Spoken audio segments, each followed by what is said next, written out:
So recently I've been looking for a new power adapter with USB Type-C outputs, because as you might know from one of my previous videos, USB Type-C is awesome. And even though I already own such a power adapter, I wanted another one for simultaneous charging action. What I noticed though, while having a closer look at a couple of relatively new products, was that they are advertising with the term GaN, which stands for gallium nitride. So, after doing a bit more research on the internet about this term, I realized what all the fuss was about. You see, such a power adapter is actually a switch mode power supply, and like the name implies, it switches a component on and off rapidly with a high frequency in order to basically lower our mains voltage input to a lower voltage output like 5 volts. The switching component is pretty much always some kind of field effect transistor, like for example a MOSFET, about which I already produced 3 videos, which you can all binge watch in order to properly understand how this component works. Now traditionally this component was made of silicon, but right now the industry is shifting over to gallium nitride, because it apparently offers many advantages which I will talk about in a couple of minutes. Because in this video, I will not only directly compare a GaN power adapter with a more traditional one, but I will also test out a proper GaN FET in a switch mode power supply configuration in order to find out whether GaN is truly the way to go for the power electronics industry, or whether it is a scam. Let's get started.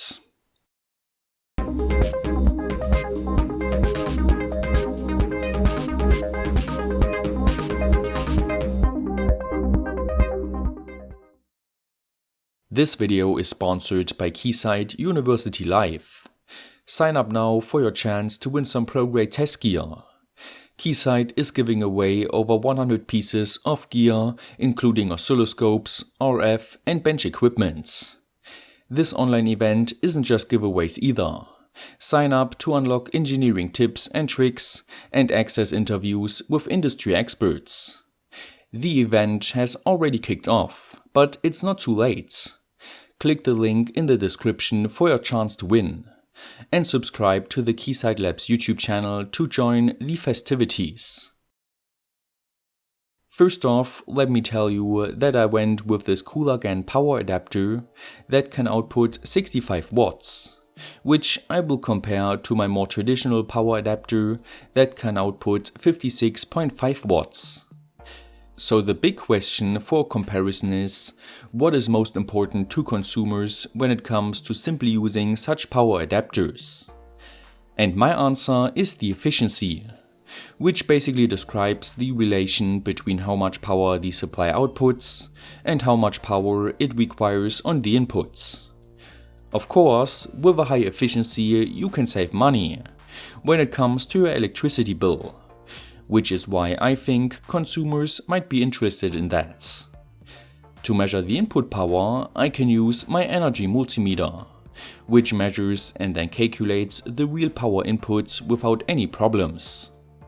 And to measure the output power, I can use such a constant load circuit that basically draws a constant current while measuring the voltage, which I can use to calculate the output power. Of course, we will also need such a USB Type-C power delivery trigger board in order to switch between all available voltage levels of the power adapters. And with the theory out of the way, I continued by spending around 1 hour taking all the measurements at 1 amp, 2 amp and 3 amp of output current with all voltage levels for both power supplies. And here you can see the results in this efficiency chart. As you can see, the more traditional power adapter outperforms the GaN power adapter at 5 volts, 9 volts and half of 12 volts. But then at 15 volts and 20 volts, the GaN power supply performs better and reaches the best efficiency of both power supplies with almost 90%. So, does this test prove that GaN is more efficient? Well, not really, since we're comparing two completely different power supply circuits, which come with way more components than just the switching components. Those can of course all be different, and thus introduce different power losses. Which means next we should isolate our GaN FET for some more professional testing. And yes, I actually opened up the GaN Power Adapter in order to see whether it truly uses a GaN FET. And to my own surprise, it seems like the label of the transistor points me to a more traditional MOSFET. So I'm not sure whether this power adapter lied to me or not. But nevertheless, next I searched for proper GaN FETs on Mouser, and immediately realized that they are damn expensive. That is why I settled for this relatively cheap one, and used its maximum current and voltage limits as a guideline in order to look for more traditional MOSFETs with similar ratings. And ultimately I went with this one. Now, what tests do we have to do to properly compare these two transistors? The first one would be the resistance test, meaning how much resistance the drain source path comes with when the transistor is fully turned on. For that, I simply used 12 volts at the gate, let exactly 1 amp of current flow through the drain source path, and measured the voltage drop across it. As you can see, the MOSFET features 160 mV, while the GaN FET comes with 119 mV, which equals a resistance difference of 41 milliohm. Not bad. That means the GaN FET wastes less power through heat and thus is more efficient, at least according to its resistance.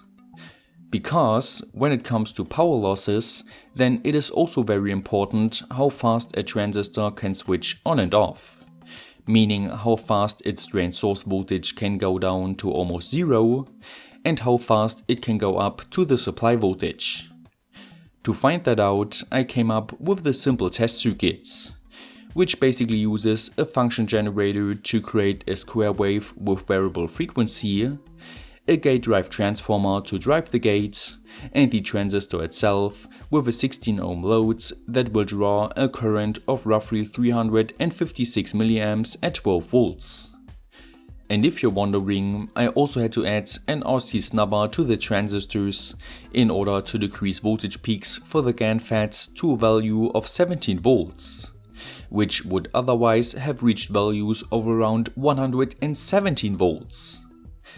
And with that being said, I set the frequency of the square wave to 500 kHz and started by connecting my oscilloscope probes to the MOSFET in order to measure its turn on and off times. It seems like the turn on time is around 70 nanoseconds, while the turn off time is around 280 nanoseconds. And while I replaced the MOSFET with the GaN FET in order to repeat the measurements, let me tell you why switching speeds are important. As you probably know, the gate of the transistor acts like a capacitance, which we always have to charge up in order to turn the transistor on, and discharge in order to turn it off. And because of that, the capacitance value goes hand in hand with the switching speed. With a small capacitance, we only have to add a small charge to the gate to turn it on, which is obviously quicker to do than with a big capacitance and a big charge. And since this charge is also a power loss that obviously increases proportional with the frequency, it is best to have a very small value in order to switch fast and save power.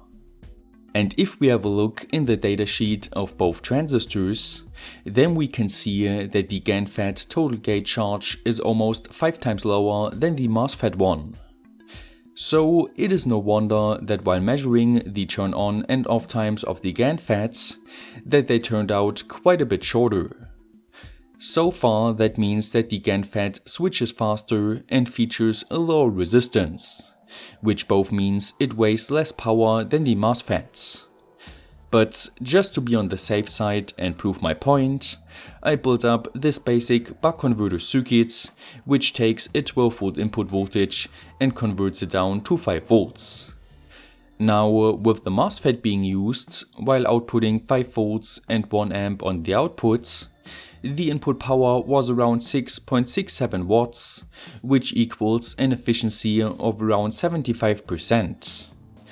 And while repeating this exact same setup with the GaN FETs, the input power was only around 6.47 watts, which equals an efficiency of around 77%. The difference is of course not very big, but it is definitely there. And if you build up a switched mode power supply not as horribly constructed as mine, then you will notice the difference more easily. Of course, there are more advantages of GaN FETs, like the lower output capacitance and lower reverse recovery losses due to the non-existence of a body diodes.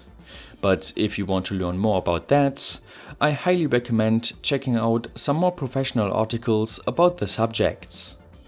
But nevertheless, the verdict of this video is that GaN FETs are certainly not a scam and will improve power electronics slowly over time. And with that being said, I hope you enjoyed this video. If so, don't forget to like, share, subscribe and hit the notification bell. Stay creative, and I will see you next time!